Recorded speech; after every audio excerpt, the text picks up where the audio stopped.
Everyone, मैं हूं हीना और आप देख रहे हैं लीगल परसेप्शन। आज की वीडियो में हम एक बहुत ही इम्पॉर्टेंट टॉपिक कवर करेंगे जिसका नाम है दंड के सिद्धांत या थ्योरीज ऑफ पनिशमेंट।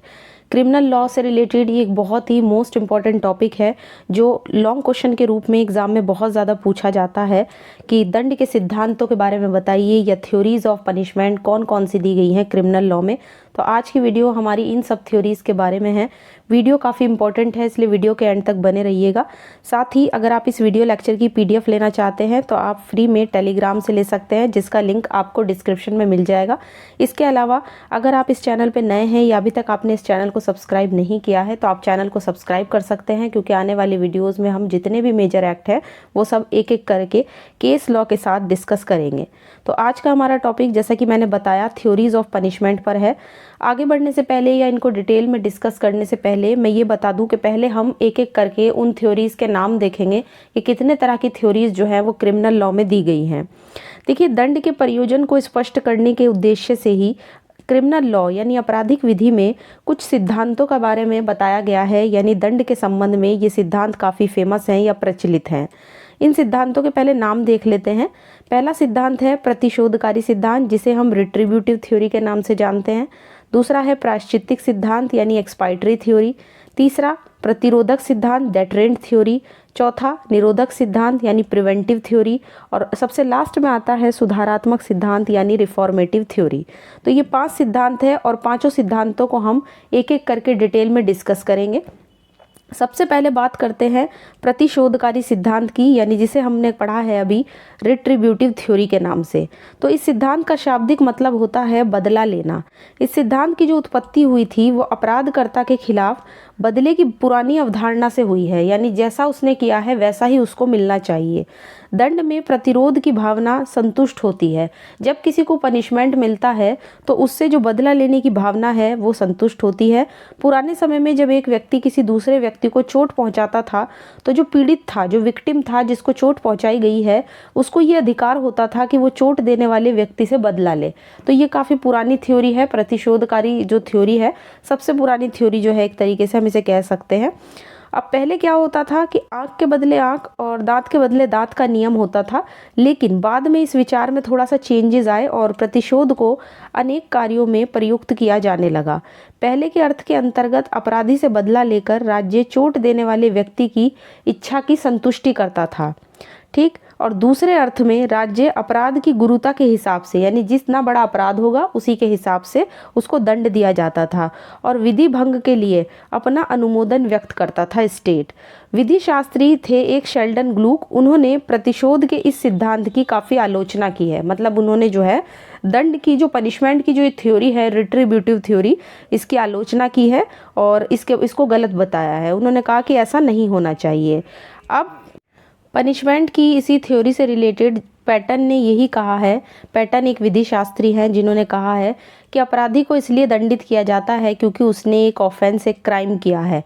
कांट एक और विधि शास्त्री, उन्होंने भी इस सिद्धांत के विषय में कहा है कि दंड अपने आप में लक्ष्य होने के कारण इसका स्वरूप जो है वो प्रतिशोधात्मक होना चाहिए, यानी बदला लेने की भावना जो जिस व्यक्ति को दंड दिया गया है। एक तरीके से इन्होंने भी इसी सिद्धांत का समर्थन किया है। चाहे हम कांट की बात करें या पैटन की बात करें तो कांट भी यही कह रहे हैं कि जो दंड का प्रतिशोधात्मक सिद्धांत है, जो रिट्रीब्यूटिव थ्योरी है, वो बिल्कुल सही है। जिस व्यक्ति ने कोई क्राइम किया है उसे, उस व्यक्ति से उसको बदला लेने का व्यक्ति को अधिकार है जिसको चोट पहुंची है या जो विक्टिम है। तो विक्टिम अगर बदला, अपराध करने वाले व्यक्ति से बदला लेता है तो वो बिल्कुल ठीक है, सही है। और इन्होंने इस तरीके से प्रतिशोधात्मक सिद्धांत का समर्थन किया है। ये कहते हैं क्योंकि देखिए, हर समाज की अवधारणा ही बुरे व्यक्ति को अनिवार्य रूप से दंड देने के लिए होनी चाहिए। तो इसलिए इस थ्योरी को इन्होंने सही बताया है और सदाचारी व्यक्ति को उचित प्रतिफल भी मिलना चाहिए। तो एक तरीके से कांट ने इसका समर्थन किया है, जबकि ऊपर जो हमने एक विधि शास्त्री पढ़े हैं शेल्डन ग्लूक, उन्होंने इसका उल्लंघन, इसको गलत बताया है, इसकी आलोचना की है। अब नेक्स्ट जो थ्योरी आती है वो है प्रायश्चित्तिक सिद्धांत यानी एक्सपाइटरी थ्योरी। ये सिद्धांत कहता है ये आपको केवल जो हिंदू विधि शास्त्र है उसकी ये अपनी विशेषता है।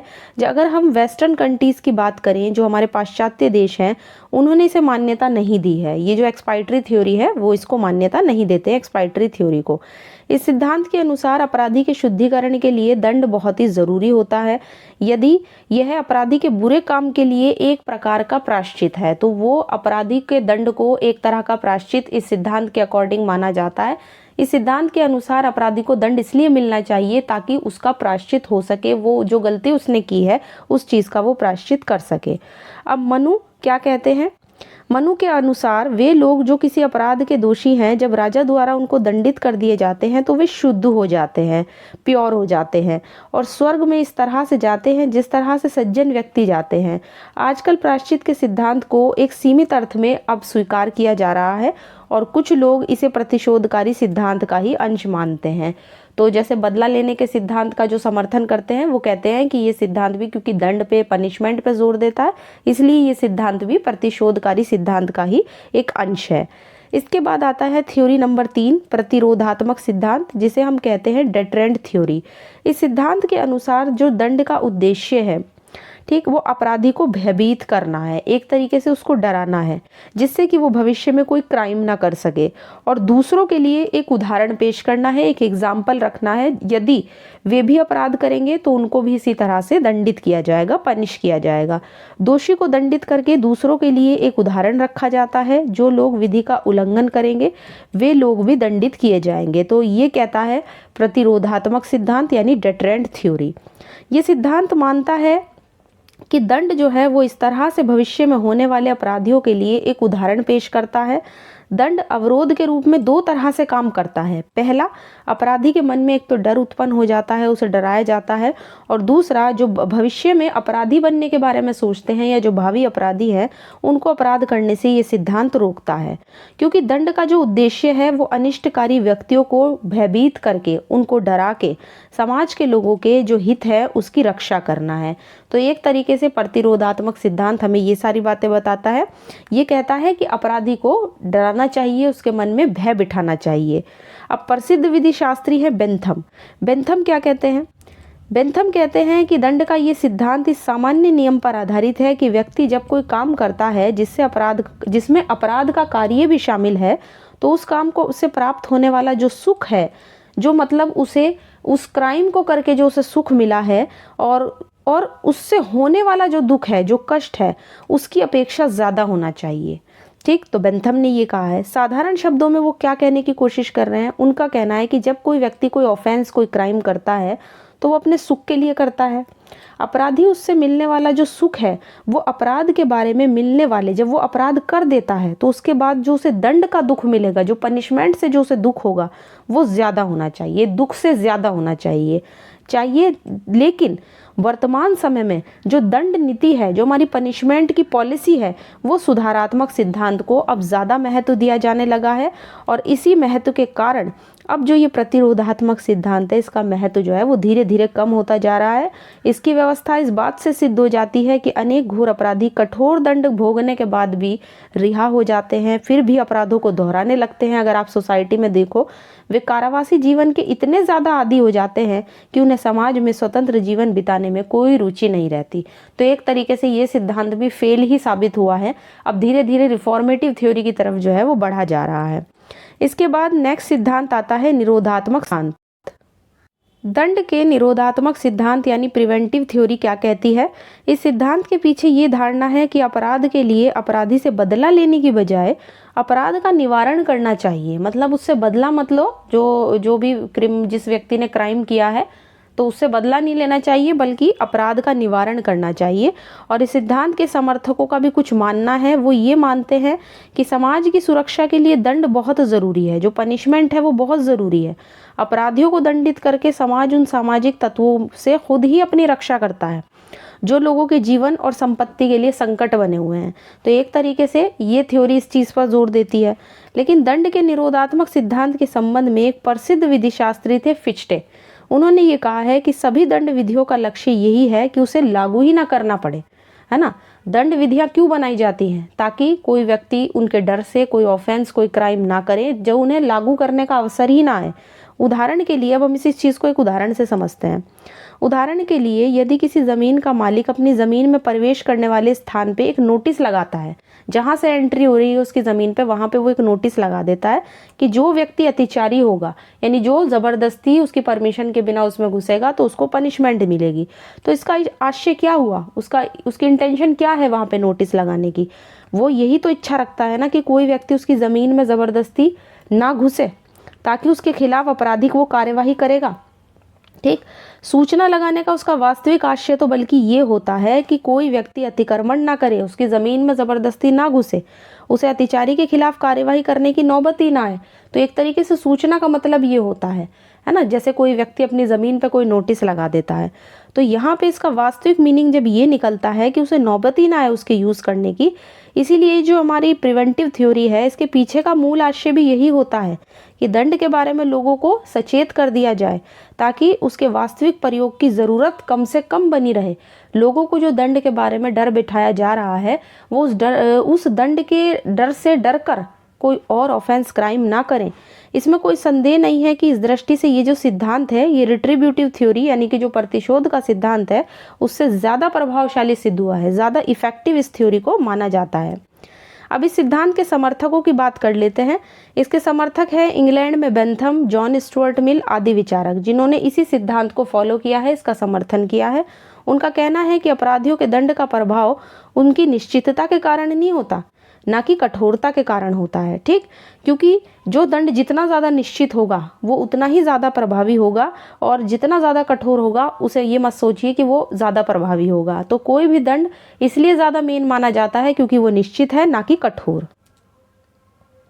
इस सिद्धांत के प्रभाव का कारण, सबसे बड़ा जो प्रभाव का अगर मैं इसके कारण की बात करूं, तो कारागार व्यवस्था, प्रिजन सिस्टम को माना जाता है। यानी कि जो जेल की व्यवस्था है हमारे देश में, कारागार की जो व्यवस्था है, वो इसी सिद्धांत की देन माना जाता है, ताकि अपराधियों को समाज से अलग रखकर सामाजिक सुरक्षा बनाई जा सके, सोशल सिक्योरिटी बनाई जा सके, और साथ ही कारावासी जीवन का डर उसे अपराधों से दूर रखे।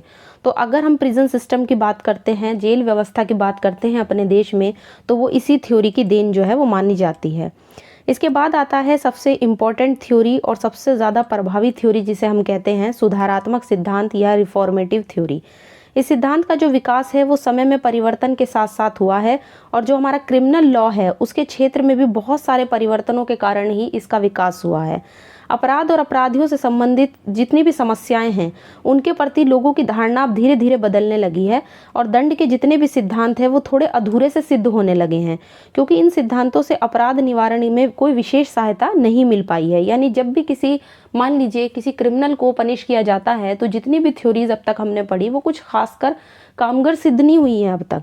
इसलिए आपराधिक क्षेत्र में यानी क्रिमिनल लॉ के क्षेत्र में अपराधियों से निपटने के लिए कई तकनीकें अपनाई गई हैं, जो सुधारात्मक सिद्धांत का मूल आधार जो है वो मानी जाती हैं।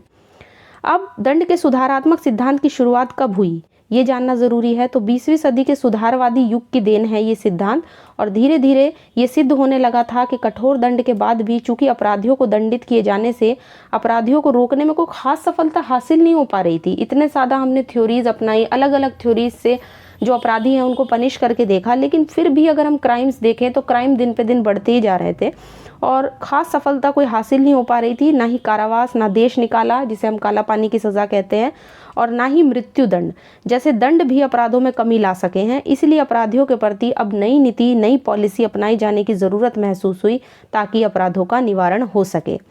सुधारात्मक सिद्धांत के अंतर्गत दंड के रूप में दी जाने वाली हर तरह की शारीरिक योजनाओं को, बिल्कुल मतलब जितनी भी शारीरिक यातनाएं होती हैं, जो भी उसको फिजिकली मारना, पीटना, उसके साथ बलपूर्वक उससे श्रम वगैरह लेना, तो ये सब व्यर्थ माना जाता है।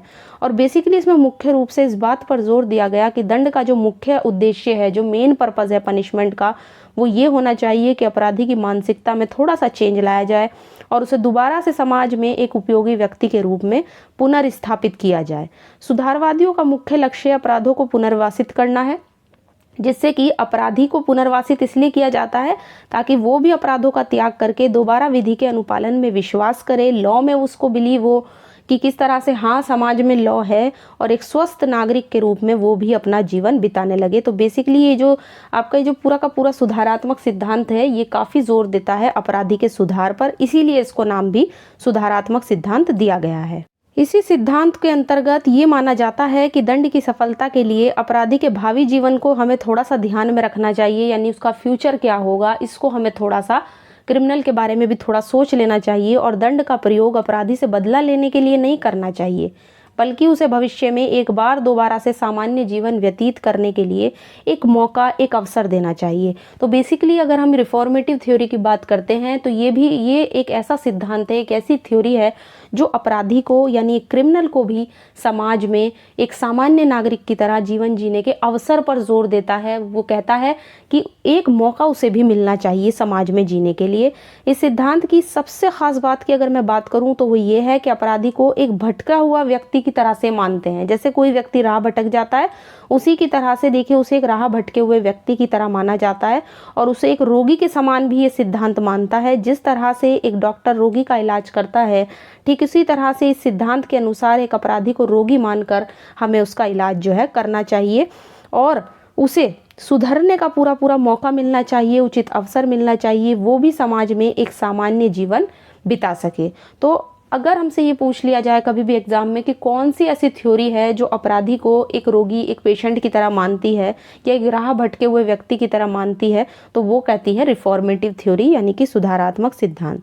दंड के सुधारवादी सिद्धांत के संबंध में गांधी जी के विचारों को भी जान लेते हैं। उन्होंने इसको बहुत ज़्यादा इंपॉर्टेंस दी थी। उन्होंने कहा था कि अपराध से घृणा करो, अपराधी से नहीं, यानी hate the sin not the sinner. जिसने अपराध किया है उससे हमें नफरत या घृणा नहीं करनी चाहिए, बल्कि जो अपराध उसने किया है उस अपराध से घृणा करनी चाहिए। सुधारवादी सिद्धांत की कुछ आलोचनाएं भी होती हैं।